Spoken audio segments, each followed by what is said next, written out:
好的，那么时间呢，很快来到早上的9:30了。那么很高兴啊，今天早上呢，在这一个中华电视网呢聚焦大选2020的这个节目当中呢，是邀请到国家党的党魁 Judith Collins 来到我们的这个节目上。Good morning, Judith. Good morning. Good morning.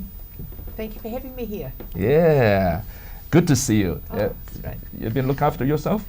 I've been very busy. Must be. So I've been Must looking after be. myself. But it's my first time here as leader of the National Party, actually. That's correct. Yeah. That's correct. And I'm going to ask you some questions with regard to that. Now, elections is just around the corner.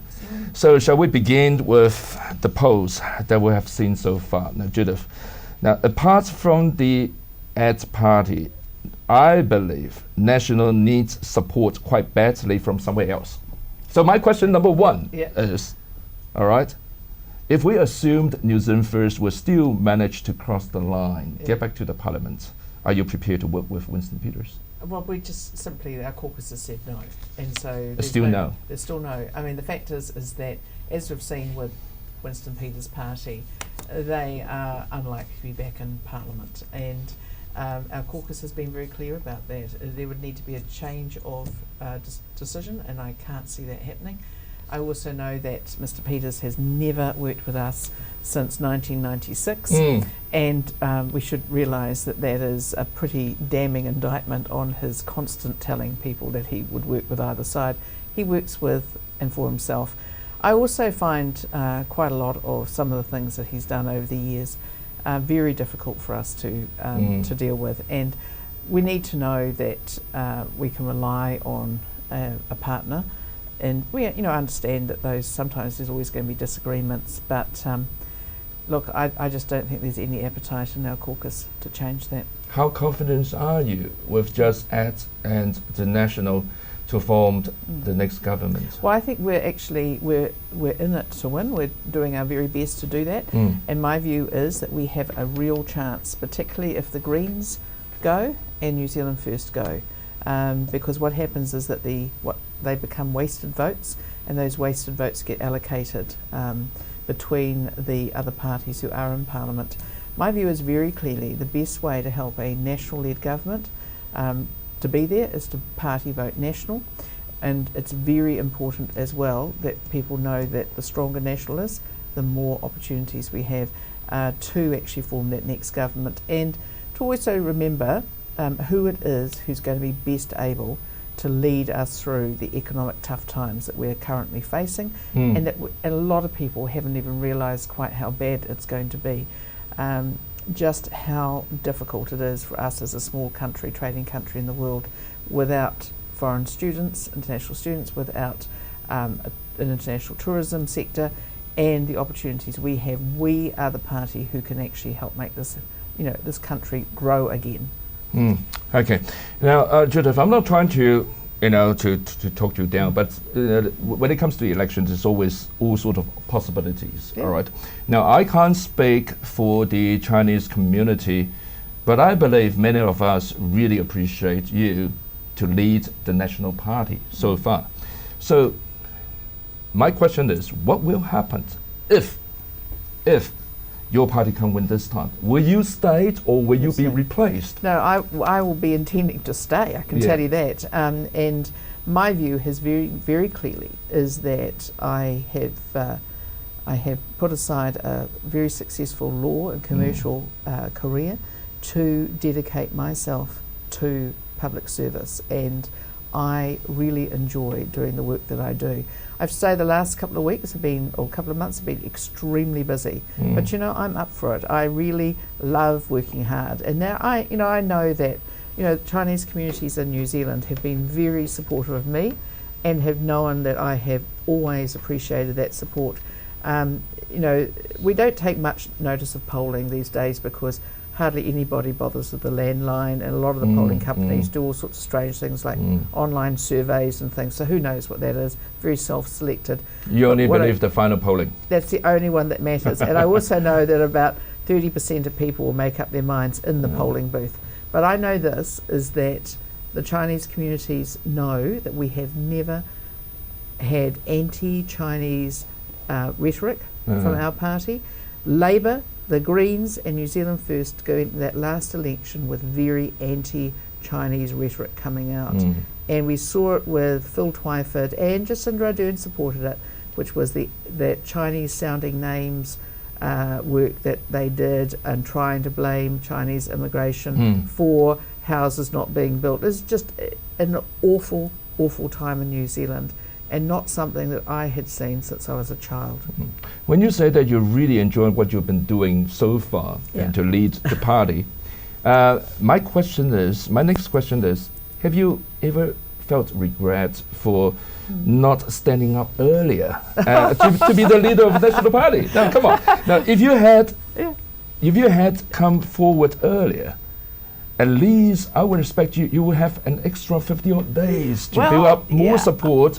Do you not agree? No. So why wouldn't you at that time, and instead of letting Todd Muller to be the leader? Well, I felt at the time that Todd Muller had the votes, and he did have the votes to be the leader. And it's like any business in politics. You have to have the votes. But it was ending up a disappointment, wasn't it? Well, I think it was a disappointment in the end. But ultimately, people didn't know that, and he didn't know that, and you don't know just how people are going to cope when they get put into the crucible of leader of the opposition. And the thing is, I've always said it's the toughest job in politics.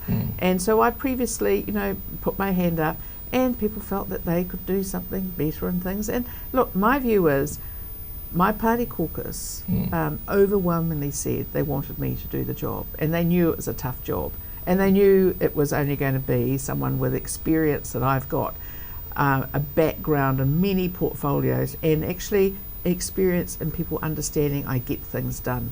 So when I make promises, you can know, and everyone else can know, is that I will follow through. I will not just make empty promises and say, we're going to do this, we're going to make everything free, we're going to do the... People know it can't happen. And I look at the leader of the Labour Party, Jacinda Ardern, and I tell you what, did she actually fulfil her promises? Did she do Kiwi Build? Did she end child poverty? Did she raise productivity? Did she do anything? Light rail in Auckland, did she do anything? The answer is pretty much no. And I will not make stupid promises, but I can tell you this, is that I will grow the economy, and I'll grow the economy by backing businesses to get on and do the job. We'll come back to that later on. Now, is it a coincidence or prearranged? Because I noticed after you take over from Todd Muller, there were a number of very experienced politicians from the National Party announced, they will leave the parliament. Those was I mean, so has it got anything to do with you? No, it hasn't actually. Because of your leadership or what? No, not at all. In fact, Amy Adams, but she'd already announced a year before she was going. Paula Bennett. She was going anyway. Paula Bennett had already announced when Todd Muller was the leader she was going. And Nikki Kay was the only one who wasn't or hadn't already announced it. But Nikki Kay was the deputy leader under Todd Muller, and I think she was just exhausted. And she said, she felt she'd done what she could do. But I tell you what, she was the only person who did. All the others had already announced that they were going, and so it was more misinformation from the Labour Party trying to say that. But it's just total misinformation. I mean, frankly, let's just say it was lies. Okay. All right. Can you tell us about just was it a couple of days that you announced the National Infrastructure Bank? Now, I read the news and I've heard what you cite, but my question is, do you really believe big investment that throwing a lot and lots of money is the only way to sort out infrastructure shortage that this country has been facing for decades? Well, we have to grow our economy, and growing the economy can't only be about immigration. It's got to be about productivity. And so one of the biggest things holding back productivity in New Zealand is our lack of infrastructure. We are currently in Auckland right now, and we know that when we are allowing 15 minutes to get from one place to the other, maybe we should allow 45 minutes. We know that if we're taking goods or people from one end of Auckland to the other, we should allow well over an hour. Why? Because of the fact that the roading system is still not completed. And what we found is that when we were in government this last time, we put a big emphasis on infrastructure and building the roads of national significance, but also in putting extra lanes on the southern motorway from through my electorate right through there, and we continue on with that. The current government came in, first thing they did was to cancel the big east-west link, which would have been incredibly helpful linkage for people in Pakuranga, Howick, all those areas, Dannemora, going through to the airport or even through to West Auckland would have been a huge help to them. The first thing they did was cancel. And then they said they want to put it all into light rail up Dominion Road. That's now going nowhere. So, you know, what we've seen is this important? It is extremely important. And I'll tell you another piece of infrastructure is the ultra-fast broadband. We did that. Can you imagine telling people they can work from home during a COVID lockdown without ultra-fast broadband? It just wouldn't happen. So you know, with the way that the whole society is changing, do you really believe spending so much money on transport or roading is necessary? Because you know, in the future we'll probably see more and more people starting work from home. Recently, we've seen the traffic's been pretty good. Because they've been home. Yeah, that's right. That's and the situation might continue. And in the future, do you really believe? And because the reason why I'm asking you, because you announced this is going to be a $31 billion long-term project. Not next year. Where's the money coming from? Well, partly it's borrowed money, and that's important to understand. How much do we need to borrow? Well, we're going to have to borrow quite a lot of that, and it is all based Have you on got a predicated. figure? Well, it's $31 billion that's going into Okay, we'll have to borrow the whole lot. Well, not all of it, because we also have the infrastructure bank that we're setting up, and that bank will also be able to actually bring in private sector funding, but also funding from, say, ACC or Super Fund, which are looking for projects constantly. Pension funds are looking, overseas pension funds are looking for funding into it. But remember too, is that when we, it is better at the moment, and I'll just tell you this, better at the moment for us to borrow, we understand that, at low interest rates, in order to build infrastructure, because that's borrowing to build, than it is at the moment, where the government at the moment is borrowing $500 million a week, every week, just to pay the wage subsidy. Now that is, we're going from 20% of GDP for borrowing, which is where New Zealand has tried to always be, to 40% by the end of this year under the current government. And I tell you what, you look around and ask, and I'll ask you, and what have we got for that? And the answer is, some people had their jobs longer, but nothing put in place to help people to have jobs into the future. So we can either say it's too hard, now's not the time to do it. Tell you what, you don't tax your way out of the recession, which is where the current government is moving. You do build your way out of it, and you can borrow, but you've got to borrow, in my opinion, very firmly. You've got to borrow to build. You've got to make the country more productive, and you've got to borrow for tech as well. So we obviously put in the ultra-fast broadband. Just imagine if we hadn't had that big infrastructure spend, and infrastructure is not just roads, it's also things like ultra-fast broadband. If we hadn't had that, and we wouldn't have people able to work from home, and even then productivity, that's the sort of thing that how we grow productivity, is thinking smart about how we do it. And I'll tell you the other thing too.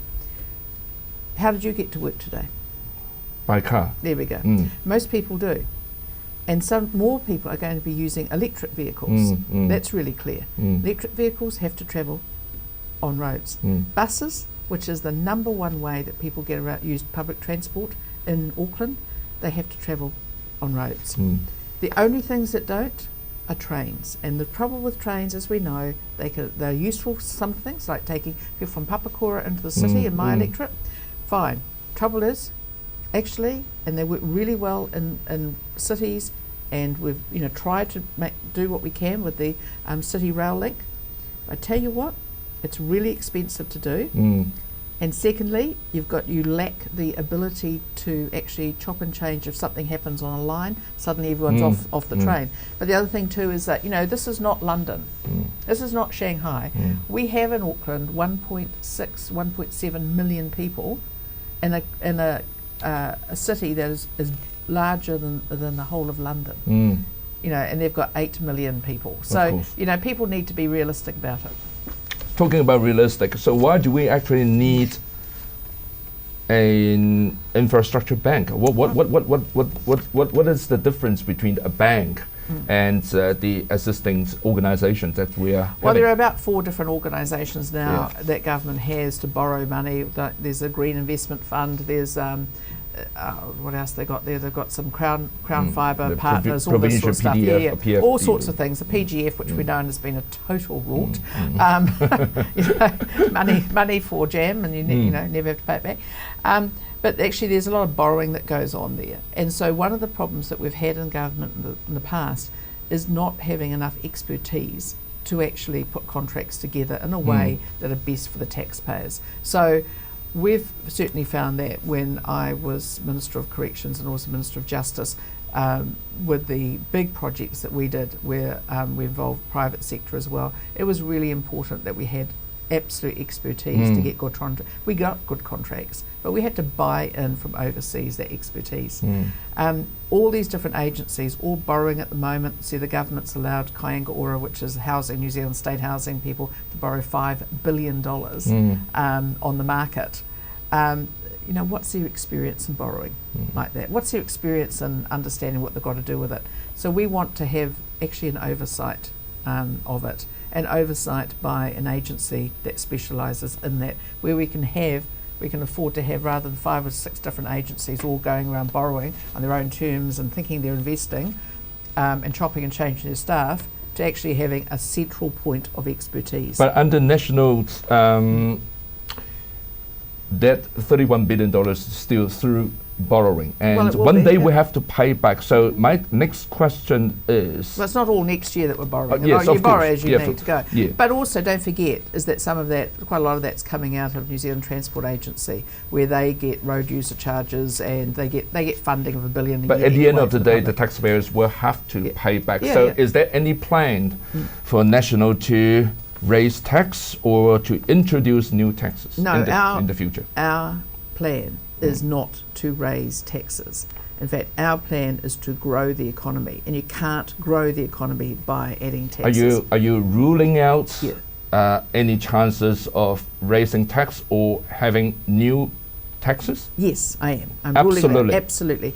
And for the when next, I say that, for the next term or next year, forever? For the next, well, I'm the leader. As long as you're the leader. It is not me, as long as I'm the leader. Let me also say this, is that as part of that paying for infrastructure, we will have tolling on the new roads, like we have the roads of national significance.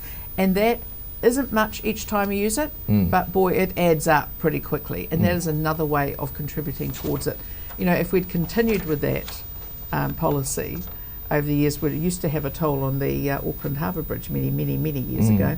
If that had been continued with, we probably would have enough money to build the second crossing. That's what happens. And people are happy to use that. So no new taxes, but we will have tolling on those big roads. So let's move on to COVID-19, Judith. If you were in charge of this country today, well, in terms of the situation that we are dealing with, COVID-19 everywhere, will you do something very different from Jacinda Ardern? Well, there would be something. Let's say, for example, the border control, the wage subsidies, and so on. Well, we would have done the border control. We would have done the wage subsidy. A stricter border control?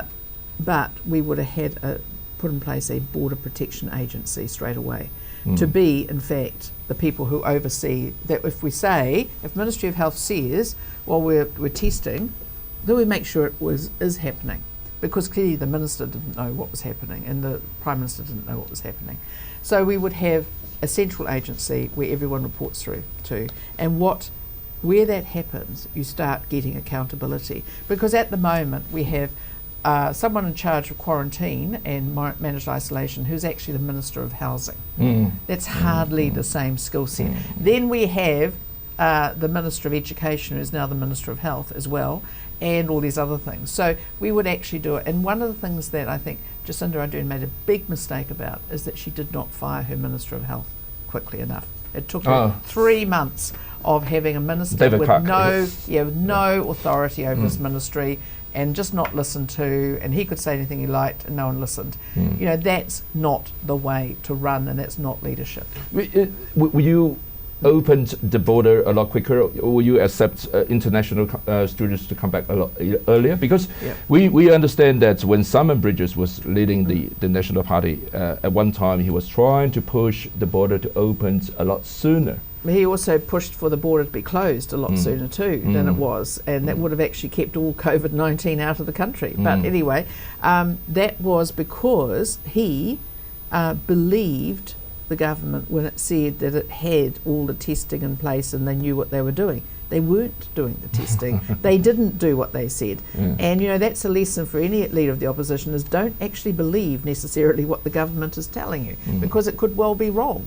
And the government didn't seem to know what it was doing. So I think, you know, yes, I would have done it differently, but in terms of doing what I say and making sure I had the structure in place. And that comes from being someone who has run businesses, set them up, run them, sold them, run things, been a minister in very serious portfolios. So I understand you can't just say, oh, we'll just do this and you do that and hopefully it'll all work, which is what's happened now. And now we have the second lockdown, which has really caused enormous financial harm, with 400 New Zealanders losing their jobs every day because of that. You did mention that the existing government is actually borrowing money to pay to give away the wage subsidies, and it is a very short-sighted kind of like policies.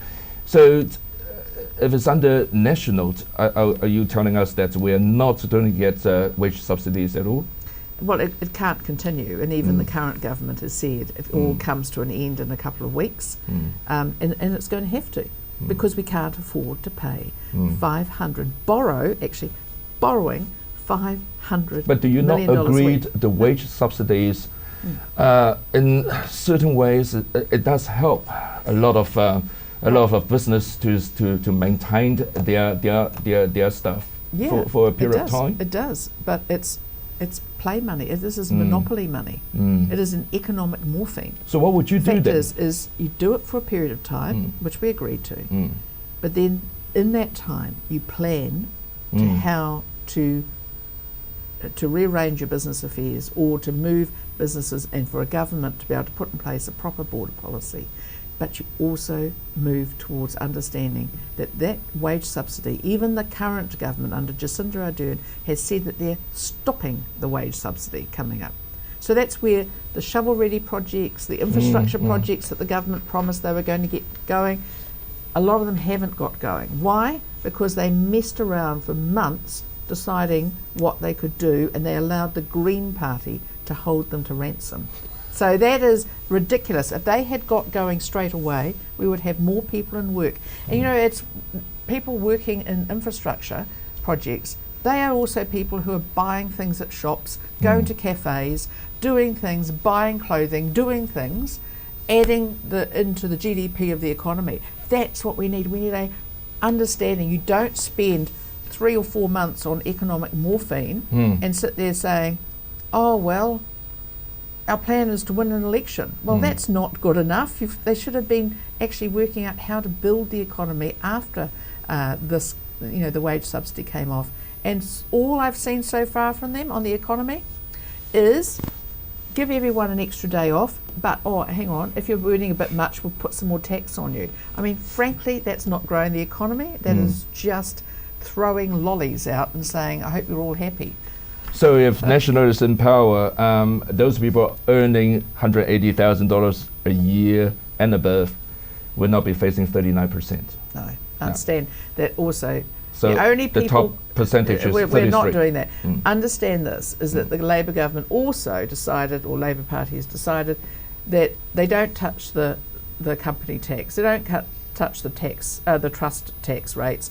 They don't touch anything else. So what they're doing is they're saying the only people who will pay more tax are salary and wage earners, who earn more than 188,000 a year.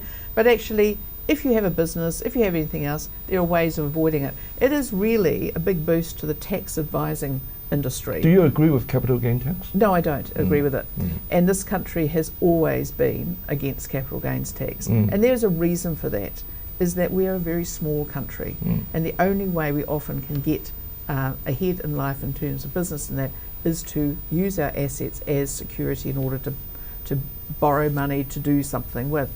When I look at countries where they have capital gains taxes in, like even jurisdictions in, say, Australia, it's not that houses are any cheaper.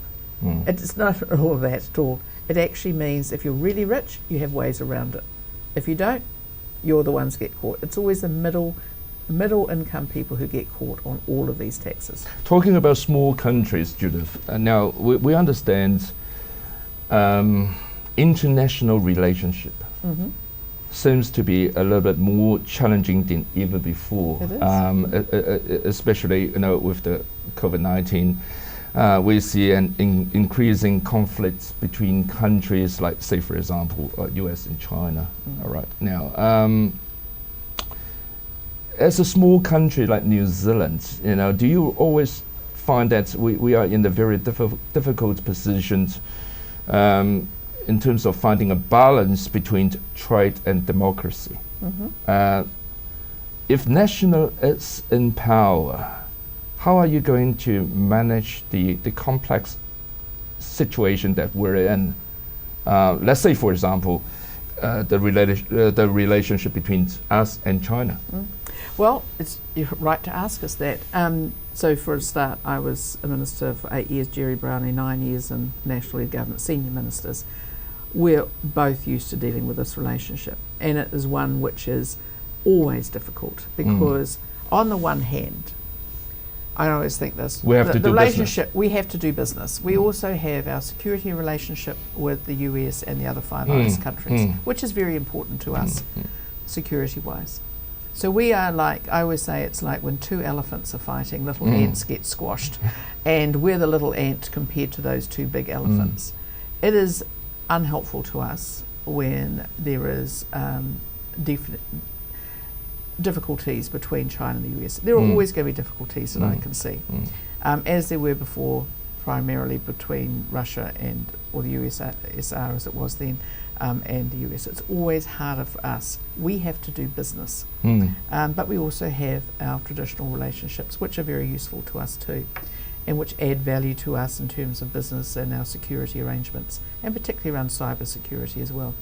So we understand we live in a very challenging world. So in terms of our US partners are always saying things like us, we have a very close relationship with China on trading. And I say, well, China gives us a free trade agreement, don't see you guys doing it. Exactly. That's the way I speak too, because I think you've got to speak truth to power, and the New Zealanders appreciate plain speaking people telling the truth. As with China, China's relationship with us is really about trade. But we understand that there are always going to be issues, and we clearly, with the Deputy Prime Minister, Foreign Minister, has made some comments on China's relationship and what's been happening in Hong Kong around democracy and things. We understand it's hard. We try to keep out of other countries as much as we can in terms of their disputes, because if we went around judging every country by what we think is right, there are not many countries we'd be trading with, actually. So the national... So we try not to do that. So the national foreign policy, would it be closer to which side? Well, we're independent. Independent. Yeah, that's neutral. The way we say. Well, we're independent. We have to be. We don't have... we just don't... Can it achieve independence? Well, we have for years. We've always... we've had to do that. That is called the reality that we live in. We are very happy working with China on trade issues, and we're very happy working with our Five Eyes partners when it comes to security, and particularly cyber security. These are important issues for us.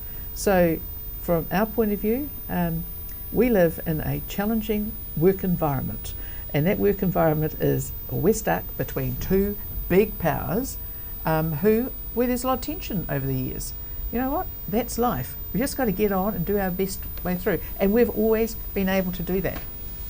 Yes, but Judith, you did call Taiwan as a nation. Yeah, I should have said jurisdiction. That's good. Something to clarify. So, because otherwise, my next question will be, is Taiwan a nation? Well, from our point of view, it is a jurisdiction, but we also have free trade agreement with Taiwan through Taipei. We also have free trade agreement with Hong Kong, and I say to people, People's Republic of China, are big people. They can understand that we do what we have to do in terms of trade. But I'm very impressed by the way in which Taiwan has been able to deal with the issues. I thought they were outstanding result around COVID-19, and I like to give people credit for that. And I've certainly been to their websites to look at what they've been doing. But Taiwan is not a nation. Well, they're a jurisdiction. I've invented my language. Well, it's a jurisdiction. It's the easiest way of putting it. Okay. And you and I know that People's Republic is immense investment in Taiwan, and Taiwan has immense investment in the mainland as such. So Okay. So people are very realistic, I think. In the world. All right. Yeah. Well, that's about towards the end of our interview. What else do you want to say to our viewers or listeners? First off, I'd like to say thank you very much for all the support that we've been getting, particularly for the Chinese communities.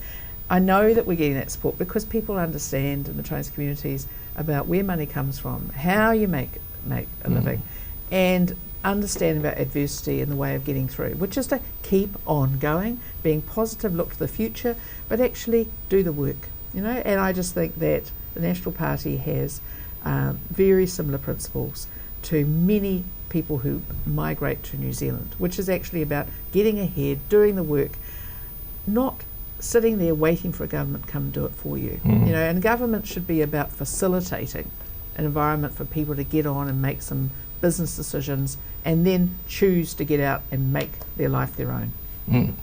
Okay, thank you so much, Judith, for coming to our program this morning, and I wish you all the best. Thank you very much. All right, you have a very good weekend. Take some rest. Thank you. Right. You look a little bit tired. Oh, do you think so? I just put some more lipstick on, I'll be fine. Okay, I'll see you next time. Thank you very much. Okay.